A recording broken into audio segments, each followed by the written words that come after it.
Let's remove this plastic cover from this package of wet wipes. Add a bit of hot glue and stick it onto the outlet. Now we have a cover for our outlet. This screw keeps falling down. We can wrap it with some plastic wrap in order to make our life a bit easier. Next, we'll make a handle that keeps our broom from falling apart. Cut off the bottom of a plastic bottle and pass a cord through the cap and tie a knot like so. Put the bottle around the end of the broom and shrink the plastic using a heat gun. Now screw on the cap. After some sweeping, we can hang it up when we're done. Our pliers are a little too small to unscrew this. But what about if we use the other side? Use a magnet to organize drill bits. Sawdust often gathers in our toolboxes. We can remove it by putting some masking tape with holes on the end of this vacuum to act as a filter.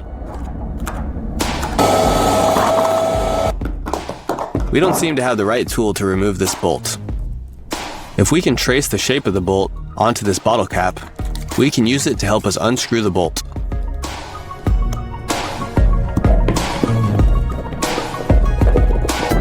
Using a hammer on wood is going to leave indentations. We can add some hot glue to the end of this hammer to act as a cushion and to protect the wood from being damaged. Unscrewing this nut using pliers can be a little tricky. We can pass a zip tie around the handles to give us a consistent grip as we pass it over the vise.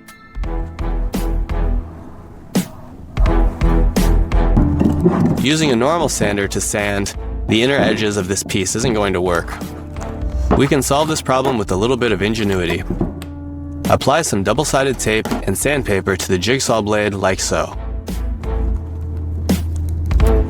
Now we can sand using our jigsaw.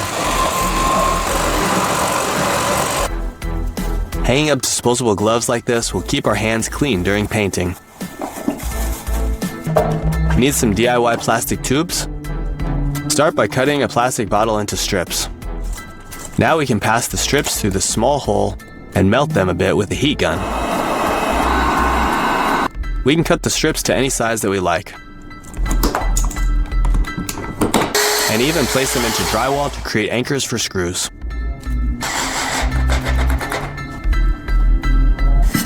This old label just isn't coming off. We can use this DIY paint scraper to do the job. Our next project is making a can of spray paint using this plastic bottle. We'll attach a bike tire valve to the top of this plastic bottle. Then we'll cut off the top of this spray paint can and remove the inner tube. Then we'll pass the tube through the bottle cap and apply hot glue to seal it. Now we can screw on the cap and attach the nozzle. Fill the bottle with paint and pump it with air. Now it sprays. Using pliers will damage this metal rod. We can prevent any scratches by applying some hot glue to the teeth of the pliers. We can't remove this bottle cap with our bare hands, but we can use this plastic bottle to help us. Melt the top and flatten it out like so. Now we can pop the cap right off. Our cables are always falling off the table when we need them most. Let's attach a comb to the edge of this table to hold all of our cords.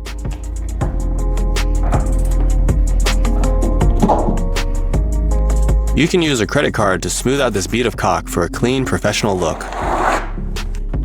It's always difficult to solder tiny wires. Let's make a little stand. Wrap a rubber band around the handles of one pair of pliers. Place the capacitor in the jaws. Wrap a rubber band around the second pair of pliers and use those pliers to hold up the first pair. Now we can comfortably solder. A quick way to easily sharpen pencils is just by using a sander. We can use this orbital sander paper to draw a few different sized circles, as you can see here. We want to tie this rope around this tree, but which knot should we use? We'll keep things simple and just tie an overhand loop. Start with a simple overhand knot and wrap the rope around the tree. Then use the loose end to follow the path of the overhand knot. Pull it tight, and now you have a secure knot. Don't have a tripod for your laser level? Make a shallow slit into the drywall and place the angle grinder disc into the slot. Then set your level on top. We need our pipes fully insulated, including the elbow pipe. We'll simply cut both ends of the insulation at a 45-degree angle using a utility knife. Here's an interesting way to solder the ends of wires. First, we'll take out the soldering tip and replace it with a bolt and a bracket. We can stabilize our soldering iron. Now we can melt the solder into the bracket and then dip our wires into the solder directly. We can twist wires together nice and evenly by attaching a wooden dowel into a socket bit and then stick the wire into the wooden dowel. Secure the wires with pliers and drill.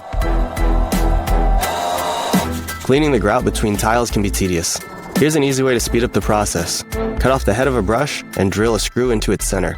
Tighten the screw into the chuck, and now the drill can do the scrubbing for us. If your jigsaw blade is dull, we can give it another use.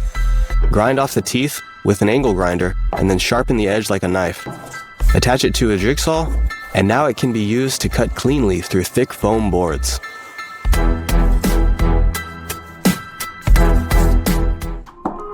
The staple gun is a great and useful tool to have on the job, but ours happened to run out of staples a bit earlier than expected.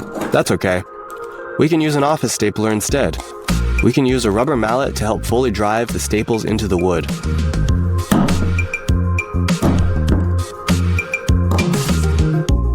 Here's one way you can sharpen your pencil a bit faster, just using the help of a drill.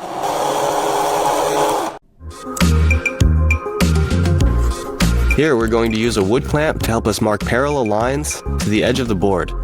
Unscrew the top and use the hole to make your mark. Next up is a DIY torque washer. Make 2 parallel incisions about halfway through both sides of a wide washer. Use a plier to bend the tines 90 degrees and then weld a nut onto the top of the washer. We can install it by hammering it in on one side and then securing it fully by screwing it in with a bolt. This is especially useful for building furniture. This water handle is broken. We can make a new handle using a cord on each side of the cord. Put each loop through the opposite loop, one under and one over, like so. Place the loop over the water bottle and pull it snug. Now we have an easy way to carry our water bottles. Anyone who's worked with wood knows that sanding can take a long time. Today, we'll try to speed up the process by making a sanding drum. By hot gluing a bolt to the center of this wooden dowel. Then we'll make a deep incision through the center of the dowel, and next we'll slide sandpaper into the incision, wrap it around, and glue the sandpaper onto itself. Now we have a sanding drum for all of our projects.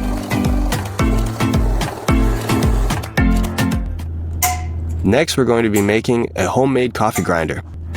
We'll need 3 snap-off blades, snapped off to the correct size, an extra long bolt, and 4 nuts. Tighten the nuts to the end of the bolt with the blades in between. Make sure it's securely fastened so the blades stay put. Drill a hole into the center of the lid. Twist a nut to the center of the bolt and drop the washer on top of it. Place the lid over the washer and then another washer on top of the lid. Secure the whole thing with the final nut. Tighten the lid to the jar to make sure that the bolts can twist freely without any wobble. All that's left is to fill the jar with coffee beans and attach the bolt to the chuck and drill.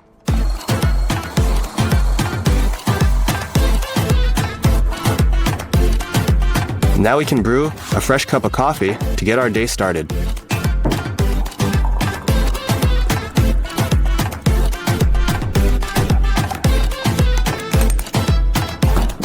Lastly, we'll be doing a bit of arts and crafts by making a simple decoration. Start by wrapping this wire tightly around this PVC pipe, then pulling it apart for the right shape. We'll bend the top into a little hook. Next, we'll hot glue a steel ball into the middle of our spring and let it dry. We'll tie a piece of string to the top end of the ornament